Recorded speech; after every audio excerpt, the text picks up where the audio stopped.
अस्सलामुअलैकुम दोस्तों, साहिल ट्रिक्स में आपको खुशामदीद कहता हूँ। दोस्तों उम्मीद करता हूँ कि आप ठीक ठाक होंगे।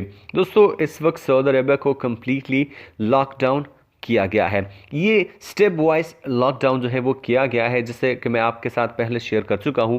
पहले सऊदी अरबिया ने अपने तमाम तर इंटरनेशनल फ़्लाइट्स को जो है वो सस्पेंड किया, और उसके बाद जो बहरी रास्ते थे उनको जो है वो सस्पेंड किया। मतलब जो मुसाफिर बरदार बहरी जहाज़ आते थे उन पे पाबंदी लगा दी।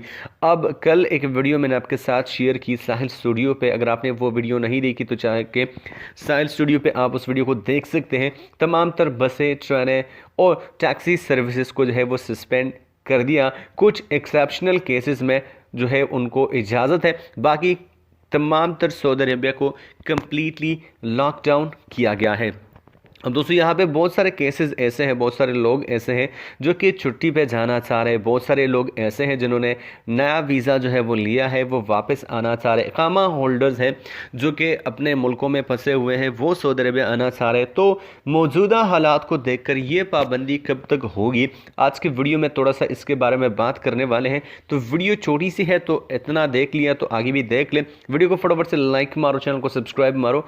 और बात करने वाले कि जो अब तक के मालूमात के मुताबिक तमाम फ़िज़ाई कंपनियों की जानिब से ई टिकटिंग यानी इलेक्ट्रॉनिक टिकटिंग के लिए बुकिंग की तारीख 1 अप्रैल जो है वो मुकर्रर की गई है।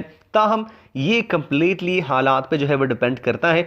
फ़िलहाल फ़िज़ाई पाबंदी जो है 31 मार्च तक है। दोस्तों इससे पहले भी मैं आपके साथ एक बात जो है वो क्लियर कर चुका हूँ कि फ़िलहाल पाबंदी जो है वो 31 मार्च तक है, लेकिन यहाँ पे दो पॉसिबिलिटीज़ जो है वो सामने आ जाती है।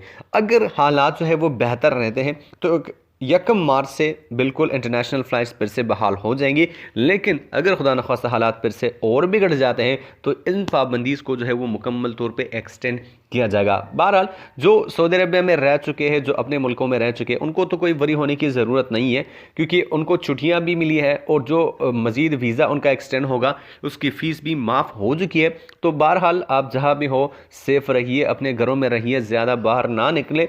फ़िलहाल इन हालात में तो यही बेहतर होगा कि आप सफ़र ना करें, बल्कि अपने घर में ही रहें, सेफ़ रहें, और जहाँ तक हिफाजती तदाबीर हैं उनको अपनाएं, क्योंकि फ़िलहाल इसका कोई इलाज नहीं है। सिर्फ आप जो है एहतियात करके अपने आप को बचा सकते हैं। तो मैं मिलता हूं आपसे एक नए वीडियो के साथ, तब तक के लिए दीजिए इजाज़त। अल्लाह हाफ़िज़।